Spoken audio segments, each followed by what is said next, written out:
Alors, comment ça va YouTube? On se retrouve pour une toute nouvelle vidéo. Pour ceux qui me connaissent pas, je m'appelle Kadour et je fais une vidéo par jour pendant tout le mois d'août, avec un concept différent chaque jour. J'espère que ces vidéos vous plaisent. Aujourd'hui, on va faire une story time très bizarre. J'avais envie d'être face cam, j'avais pas envie de jouer, j'avais pas envie de faire une vidéo réaction. Il y a d'autres concepts qui arrivent là dans quelques jours, assez lourds en conséquence et très lourds en montage. Je me suis dit aujourd'hui, je vais juste raconter ma vie. J'ai trouvé une idée de dingue. Ce qu'on pourrait faire, c'est que je raconte 3 anecdotes, ok? Il y en a 2 qui sont vraies, une qui est fausse. Et en fin de vidéo, je dirai quelle était la fausse. Est-ce que c'est bon pour vous ou pas? J'espère que ça vous plaira. Bon allez, c'est parti, on commence avec la première anecdote.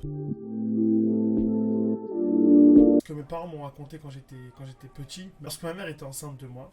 Durant l'accouchement, il y a eu des difficultés. Lorsque les médecins m'ont sorti, mon père a voulu couper le cordon ombilical. Mais ils lui ont pas autorisé. Le cordon ombilical a fait 3 fois le tour de ma gorge. J'ai vu il y a pas très longtemps des recherches scientifiques par rapport à ça. Ils expliquent que lorsque le cordon ombilical fait 3 fois le tour de la gorge, c'est que le bébé, il a trop bougé dans le ventre. Et l'une des raisons pour lesquelles il peut bouger beaucoup, c'est soit une personne extérieure qui touche beaucoup le ventre. Soit que mon père a dû trop toucher le ventre de ma mère, ou soit moi, je faisais trop de mouvements, je bougeais trop dans le ventre. C'est ce qui peut créer le fait que je me retrouve en fait à bouger et que le cordon ombilical du coup il se retrouve à faire des tours autour de moi et à rester autour de ma gorge. J'avais du mal à respirer, j'étais tout bleu. Ça veut dire je manquais d'air. Les médecins ont dû couper le cordon ombilical, mais avant de le couper, ils ont dû l'enlever tout autour de mon cou. Une fois qu'ils l'ont coupé et qu'ils m'ont mis dans la couveuse, lorsque j'étais dedans, la première chose que j'ai faite, c'est j'arrêtais pas de lever mes mains en l'air. Dans les airs comme ça, comme un dingue. Et je levais les mains comme ça et je bougeais partout. Je levais les jambes et tout. Mes parents pensaient que j'avais des soucis, etc. Je sais pas pourquoi, je pense que j'étais heureux de vivre. Voilà pour la première anecdote. Ça s'appellera la chorégraphie de danse. Pendant très longtemps, j'ai voulu faire de la danse et j'ai pas pu en faire. Parce que mon père était pas trop d'accord. Pendant, je pense, 3 ou 2 ans et demi, j'ai fait de la danse en cachette, donc j'ai appris tout seul. Et petit à petit, je me suis intéressé au cours de danse et j'ai trouvé le cours de danse qui me plaisait beaucoup. Tous mes potes, tout mon entourage sait que le vendredi soir, c'est danse. J'y vais, je m'aère à l'esprit, je danse, je pense à rien d'autre, je fais que de rigoler, je passe que des bons moments. Et mon groupe de danse, il est trop stylé en fait. Les personnes qui sont là-bas sont au good vibes et j'aime trop ça. Et c'est super difficile de rentrer dans un cours de danse où tous les gens sont positifs, tous les gens rigolent, tous les gens parlent avec tout le monde et essayent de créer des liens. Ça, c'est très difficile. Moi, j'ai trouvé un bon cours de danse et j'y suis allé. Je me suis inscrit. Je me suis inscrit une année, mais j'ai pas terminé entièrement. J'étais pas à fond dedans. J'aimais pas trop la vibe, ce qu'il y avait. Et ensuite, l'année d'après, j'y suis allé et je me suis tenu. Je me suis dit, bon, tous les vendredis, tu y vas. Tu te tiens, tu lâches pas. Lorsque j'étais absent, bah, je pouvais rien y faire. Le 21 juin, c'est la fête de la musique. Et donc, du coup, j'y vais. Et en fait, au début, je devais pas y aller à mon cours de danse. Parce qu'en fait, il y avait une battle de danse à faire et j'avais trop envie de la faire depuis un an. Ça faisait un an que j'attendais pour la faire. Si je la fais, bah bénéf. Si je la fais pas, si je me fais éliminer dès les premiers, bah vas-y, tu sais quoi, je me barre et je vais au cours de danse. Le problème, c'est que la battle de danse, ça s'est pas faite.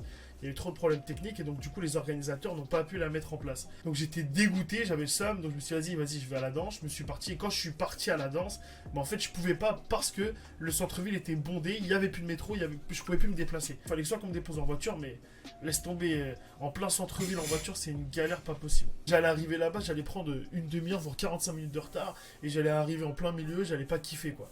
Et en fait, le problème, c'est qu'on répétait pour le spectacle. Je dis quoi? Je dis bah tu sais quoi, laisse tomber, j'y vais pas. Vu qu'ils prennent tout en vidéo, je vais répéter chez moi et je serai carré, vous voyez.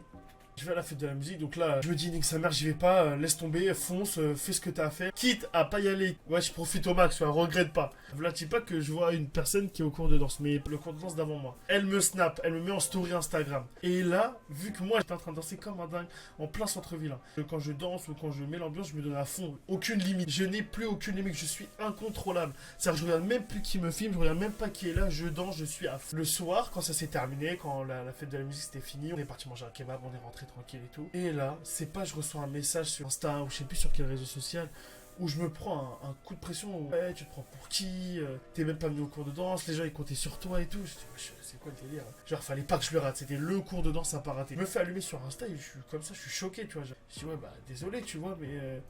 Pourquoi tant de haine en fait? Pourquoi tant de méchanceté? Moi j'étais mal à l'aise. Vous voyez, personne qui m'avait envoyé ce message. Plus tard, j'ai eu du mal à retourner lui parler ou aller discuter avec elle. Et le pire, c'est que moi j'ai aggravé la chose. Moi en fait, c'est ça. Quand je suis pas bien, quand je suis dans le mal, et bah je creuse ma tombe. Je continue. Le jour où on devait passer le spectacle, j'arrive en retard. Je suis comme ça. C'est-à-dire, quand il y a des problèmes, je m'enfonce.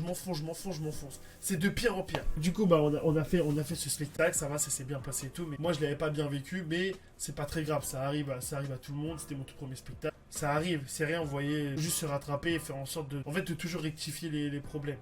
Et deuxième anecdote, c'est je suis pas allé à mon cours de danse et je me suis fait disputer parce que tout le monde m'a vu manger ailleurs. Dernière année, moi et mes potes, on s'est retrouvés, Kane et tout, on rigole. On est entre potes, on voit pas le temps passer, on parle fort, on crie, on s'amuse. On n'arrêtait pas de rigoler pour rien. Et souvent, ça arrive qu'entre potes, on puisse rester des heures et des heures autour de la voiture, n'importe où. Et tu te poses, tu parles et tu vois pas le temps passer. Il y a des mecs qui sont passés devant nous.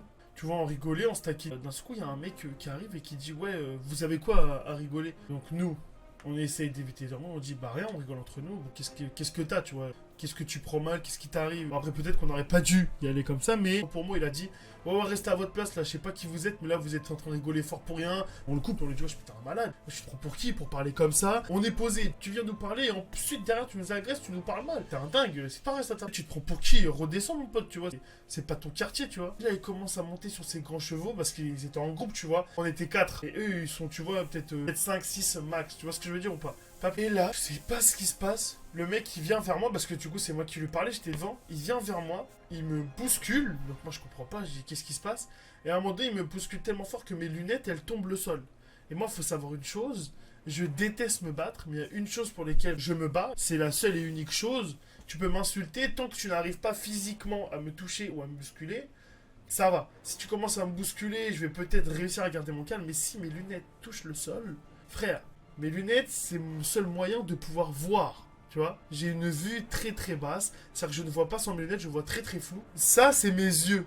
Donc si tu fais tomber mes lunettes, c'est que tu me pousses à te rentrer dedans, tout simplement. Et je sais pas ce qui se passe. Je monte une furie parce que je vois mes lunettes tomber par terre. Je m'énerve de fou malade, j'arrive plus à me contrôler. Et là, le mec, je lui envoie une de ses dernières droites. Et quand je lui envoie la droite, tout le monde est choqué parce que personne s'y attendait à ce que je me batte. Je suis pas quelqu'un qui me bat, tu vois. J'essaie à tout prix d'éviter les bagarres. Mais si on y est, bah on y est. Et moi, puis j'étais accompagné. Je me suis dit, si je saute, tout le monde saute, ça va partir en bagarre générale. Je voulais pas que ça arrive là. Mais je savais que ça allait arriver là. Et d'un seul coup, tous ses potes, ils commencent à nous sauter dessus. Nous, on est soudés, tu vois. On reste ensemble. Donc on commence à leur rentrer dedans. Et là, une bagarre générale. Vraiment, c'était un truc de dingue. En tout cas, je sais que je suis bien accompagné. Tous mes potes ont sauté. Tu voyais des droites de partir de partout, des coups de pied, des chlasses. C'était un truc de fou. J'ai cru on était dans un film, j'y croyais pas. J'avais du mal à imaginer que ça arrive. Vu qu'il y avait un hôtel à côté, tout ça, en fait, on était à un parking derrière. Et en fait, il y a un hôtel qui a accès à nous. Et donc, t'entends des cris, il y a des gens qui ont appelé les flics. Et donc, du coup, il y a la police municipale qui arrive. Je crois que c'était la police municipale nationale, je sais plus exactement c'était laquelle. Moi, je sais juste que la police est arrivée. J'avais pas mes lunettes. Moi, je voyais rien sans mes lunettes. Ils étaient par terre. Et à la fin de la baston, je les cherchais. J'étais comme ça, accroupi en train de chercher mes lunettes, à me dire, wesh, ils sont où? On se tape. Ils entendent les gyrophares, les mecs se barrent. Non, on pouvait pas se barrer. La voiture, elle était là. On pouvait pas se barrer, laisser la voiture là, tu vois. Les flics arrivent, ils viennent, ils nous contrôlent, ils me disent, ouais, qu'est-ce qui s'est passé? On leur explique, bah voilà, les mecs ils sont venus nous parler, ils cherchaient la merde, nous on n'a pas compris ce qui se passait, on était posés en train de rigoler et tout. Ils nous ont réprimandé parce qu'on parlait fort, voilà, tapage nocturne parce voilà, on est parti trop lent pour la bagarre. On a dit ouais, c'est eux qui nous ont attaqués, nous on s'est juste défendu, c'était la légitime défense. Même si en vrai de vrai, bah c'est moi qui ai envoyé le premier coup. Hein. C'est lui qui m'a poussé, mais elles sont tombées, c'est moi qui ai envoyé le premier coup. Et suite à cela, les filles qui nous ont contrôlés, ils ont pris notre nom. Après, ils se sont barrés, et puis nous on a pris la voiture, on est rentré. Sur le retour, on a bien rigolé, on a expliqué tout ce qui se passait. Tous mes potes étaient en train de dire, ouah, t'as vu quand je vais faire ça, ouah, t'as vu quand je vais faire ça. On a passé une bonne soirée, on s'est posé devant chez nous, et ensuite tout le monde est rentré chez soi, et ça s'est fini comme ça.